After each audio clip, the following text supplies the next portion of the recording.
Daily India news में आपका स्वागत है। मैं हूं आपका दोस्त और होस्ट दुर्गेश गाजरी। दोस्तों, युद्ध के मैदान से एक अच्छी खबर आ रही है कि युद्ध जो है 12 तारीख तक टल गया है। युद्ध विराम का ऐलान कर दिया गया है। अमेरिका की दखलंदाजी के बाद और दोनों मुल्कों को समझाने के बाद और पाकिस्तान को ताड़ना करने के बाद आज सुबह से ही जो पाकिस्तान के डीजीएमओ थे वो भारतीय डीजीएमओ से संपर्क करने का प्रयास कर रहे थे, क्योंकि कल रात जो भारतीय सेनाओं ने पाकिस्तान का हशर किया तो पाकिस्तान को यह पता चल चुका था कि अब जो उनकी नेशनल हुड है वो भी अगर वो युद्ध में बने रहे बहुत जल्द ख़त्म हो सकती है। क्योंकि पाकिस्तान, जो भारत अक्सर कहता है कि हम पाकिस्तान को 4 टुकड़ों में बांट देंगे अगर पाकिस्तान ने अपनी आतंकी गतिविधियों को नहीं रोका। एक तरफ बलूचिस्तान, दूसरी तरफ तहरीक तालिबान खैबर पख्तूनख्वा और सिंध में जो हालात चल रहे थे, पाकिस्तान का उनसे निपटना मुश्किल था, तो भारत के साथ वो कैसे लड़ाई लड़ सकता था।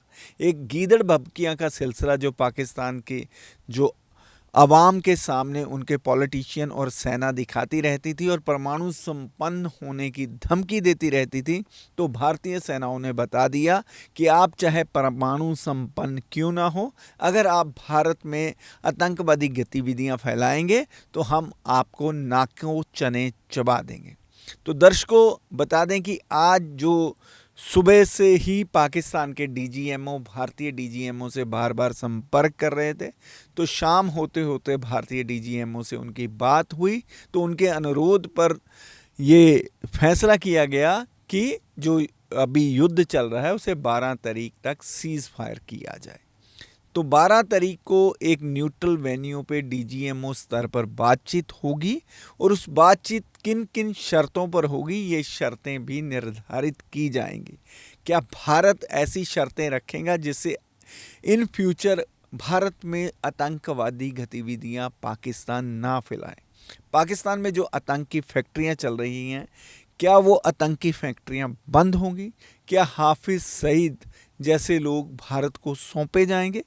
तो किन किन मुद्दों पर किन किन बातों को लेकर आगे बातचीत होगी, ये आने वाला समय बताएगा। देखिए, युद्ध विराम के बाद जो जम्मू कश्मीर के मुख्यमंत्री हैं उन्होंने भी मीडिया से मुखातिब होते हुए क्या कहा, आइए आपको सुनाते हैं। अब मौजूदा जम्मू कश्मीर की हुकूमत की अब जिम्मेदारी बनती है कि जहाँ जहाँ नुकसान हुआ है, नुकसान का हम मुआयना करें, असेसमेंट करें डैमेज, और उस नुकसान का जो है लोगों को हम रिलीफ पहुंचाना शुरू करें। जहाँ जहाँ लोग ज़ख्मी हैं उनका ठीक तरह से इलाज हो, उन्हें भी गवर्नमेंट स्कीम के तहत रिलीफ मिले। और जैसे आज सुबह ऐलान हुआ है, जहाँ जहाँ कीमती जानें गई हैं उन लोगों को हम वापस नहीं ला सकते, लेकिन कम से कम उनके गम में शरीक होके उन घरों को हम थोड़ा सा रिलीफ पहुंचाने का काम करेंगे। उमर साहब, आज आप जम्मू में थे, you had a first hand stock of the situation there, so after March जो अब सीज फायर का है, व्हाट्स योर प्लान? अब नुकसान बहुत हुआ है। नुकसान जम्मू शहर में हुआ है, लेकिन जम्मू शहर से बाहर अगर हम बात करें, पुंछ शहर को बहुत ज़्यादा जो है डेवस्टेट किया हुआ है। कल रात को रजौरी में बहुत नुकसान हुआ। टंगधार पहले दिन से निशाना बना है। तो जैसे मैंने अभी कहा, डीसीज़ को वाज़िया हिदायत दी गई है कि वो फौरी तौर डैमेज का जो है फाइनल असेसमेंट करके वो असेसमेंट हम तक पहुंचाएं, ताकि हम इन घरों को रिलीफ जो है पहुंचाना शुरू करें। इसके साथ साथ कई दिनों से अब हवाई अड्डा हमारा बंद रहा है।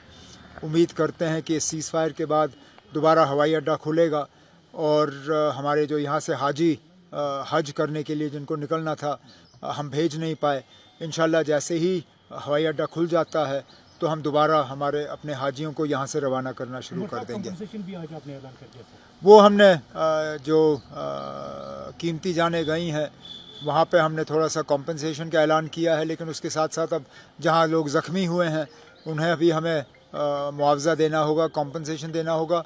और जैसे मैंने अभी कहा, जहाँ जहाँ प्रॉपर्टी का नुकसान हुआ है वहाँ पे भी।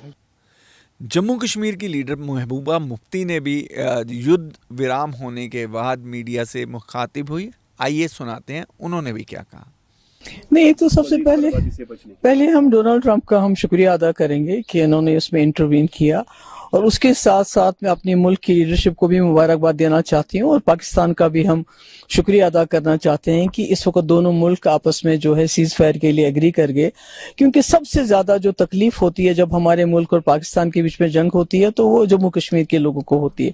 ये बॉर्डर स्टेट है, और जो भी जंग लड़ी जाती है हमारे बॉर्डर्स के ऊपर लड़ी जाती है। तो ऐसे में हमारे कई लोग, जिसमें बच्चे थे, औरतें थे, आपने देखा इन दिनों में यहाँ भी और वहां भी मारे गए। बहुत प्रॉपर्टी का नुकसान हुआ, और लोगों का जीना जिसको कहते हैं हराम हो गया। अस्पताल हमारे बड़े हैं, पार भी बड़े हुए हैं।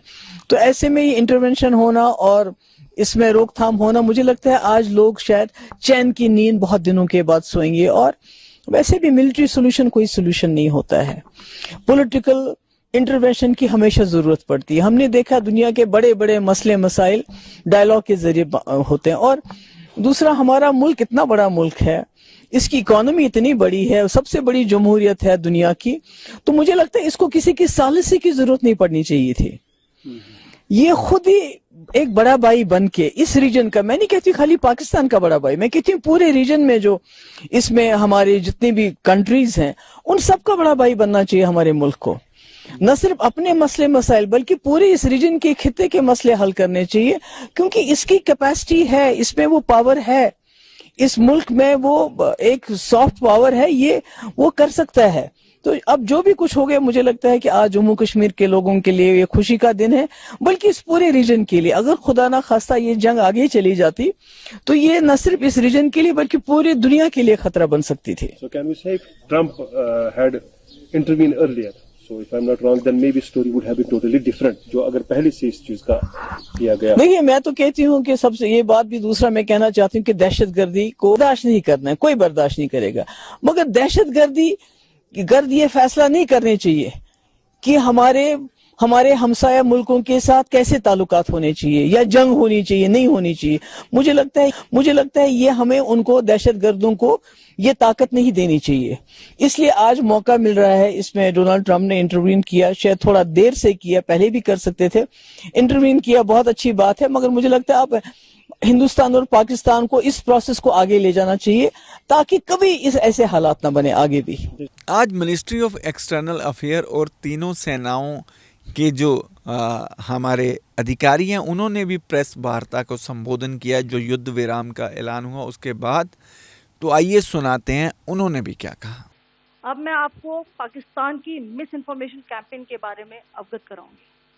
पहला, पाकिस्तान ने यह क्लेम किया कि उसने अपने JF-17 से हमारे S-400 व ब्रह्मोस मिसाइल बेस को नुकसान पहुंचाया, जो कि बिल्कुल गलत है। दूसरा, उसका ये भी मिस इन्फॉर्मेशन कैंपेन था कि हमारी एयरफील्ड जो कि सिरसा, जम्मू, पठानकोट, बठिंडा, नलिया और भुज में है, ये उसका मिस इन्फॉर्मेशन भी बहुत गलत है। तीसरा, पाकिस्तान के मिस इन्फॉर्मेशन कैंपेन के मुताबिक हमारे एम्यूनिशन डंप्स जो चंडीगढ़ और बियास में है उसका डैमेज हुआ, यह भी बिल्कुल गलत है। हमने आपको मॉर्निंग ब्रीफिंग में बताया था विद फैक्ट्स एंड फिगर के साथ कि ये सारी चीजें बिल्कुल सही सलामत हैं। अब मैं आपको बताना चाहती हूँ कि पाकिस्तान के एक प्रेस कॉन्फ्रेंस में ये बात की गई थी कि उनके सीनियर मिलिट्री ऑफिसर्स जो कि पूरी तरह से ये भ्रामक है और तथ्यों से दूर है कि पाकिस्तान की ओर से ये झूठा आरोप भी लगाया जा रहा है कि भारतीय सेना ने मस्जिदों को नुकसान पहुंचाया। मैं इससे बिल्कुल स्पष्ट करना चाहती हूं कि India is a secular nation और हमारी सेना भारत के कॉन्स्टिट्यूशनल वैल्यूज की एक बहुत प्यारी झलक है। इंडियन आर्म फोर्सेस ने पाकिस्तान को बहुत भारी नुकसान पहुंचाया, उनके मिलिट्री इंफ्रास्ट्रक्चर्स को, चाहे वो लैंड एसेट्स हो या फिर उनके एयर एसेट्स। यही नहीं, इंडियन आर्म फोर्सेस ने पाकिस्तान की एयरफील्ड स्कर्दू, जकोबाबाद, सरगोदा और बुलारी को बहुत नुकसान पहुंचाया। इसके अलावा पाकिस्तान के air defence system radar system, उनको भी एयर स्पेस में अनडिनेबल किया। यह भी बताना चाहती हूँ कि लाइन ऑफ कंट्रोल के पास पाकिस्तान के command and control, logistic installation और उनके मिलिट्री इंफ्रास्ट्रक्चर, मिलिट्री पर्सनल का इतना भारी नुकसान हुआ कि पाकिस्तान की ऑफेंसिव व डिफेंसिव कैपेबिलिटी को नष्ट कर दिया गया। अंत में मैं फिर से ये बात दोहराना चाहूंगी, इंडियन आर्म फोर्सेस पूरी तरह से तैयार है, सतर्क है और भारत की संप्रभुता और अखंडता की रक्षा के लिए पूरी तरह से कमिटेड है। धन्यवाद। जय Hind.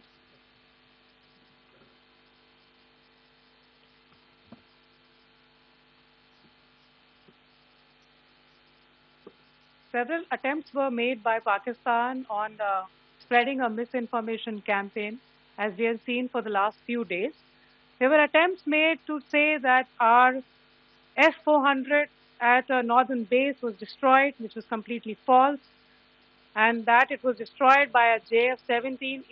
It was a false information. Also, that the BrahMos installation was attacked and it was destroyed was false. The destruction of airfields at Srinagar, Jammu, Pathankot, Bhuj, Nalia, etc. was also a false claim. The forward ammunition dump at Chandigarh and Beas are also fit and fine, and we showed you these in the photographs in the morning briefing today. Also, there was a certain different way of miscampaign that the Pakistan conducted by its press conferences, which was conducted in a manner which was completely misleading and devoid of facts. Pakistan has been spreading fabricated allegations that the Indian Armed Forces have targeted mosques. Let us make this very clear here, that India is a secular nation and the Indian Armed Forces are a reflection of our constitutional values. We hold every place of worship of all faiths in the highest regard. Our operations have been aimed exclusively at terrorist camps and facilities being used for anti-India activities. No religious sites, I repeat, no religious sites have been targeted by the Indian Armed Forces. Over the past few days, as we have seen, Pakistan has suffered very heavy and unsustainable losses after it has given us an unprovoked attack on our installations. It has suffered losses in both land and air. There has been an extensive damage to the crucial Pakistani air bases like Skardu, Sargodha, Jacobabad and Bholari. In addition, a loss of AD weapon system and radars made the defense of Pakistani airspace untenable.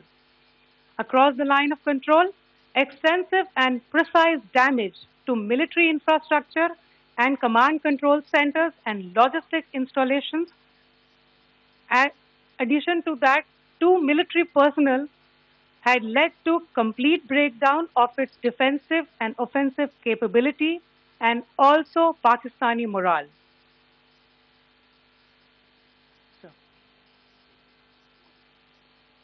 In conclusion, let me reiterate that whilst we will be adhering to the understanding that has been reached today, that is the Indian Army, the Indian Navy, and the Indian Air Force, we remain fully prepared and ever vigilant and committed to defending the sovereignty and integrity of the motherland. Every misadventure by Pakistan has been met with strength, and every future escalation will invite a decisive response. We remain fully operationally ready to launch whatever operations may be required in defense of the nation. Thank you very much, ladies and gentlemen. दोस्तों देखिए कि पाकिस्तान के जो हालात हुए हैं युद्ध में कल रात से लेकर, जो पाकिस्तान के हवाई अड्डे हैं जिन्हें बुरी तरह भारत की सेनाओं ने नेस्तो नबूद कर दिया था, और पाकिस्तान ने जितने भी हमले भारत में किए हैं, भारतीय एयर डिफेंस सिस्टम ने उसे हवा में ही नाकाम कर दिया। तो पाकिस्तान जो अपनी हालात को अच्छी तरह से जानता था, उसको देखते हुए पाकिस्तान ने ये बेहतर समझा कि जल्द से जल्द जो है युद्ध विराम किया जाए।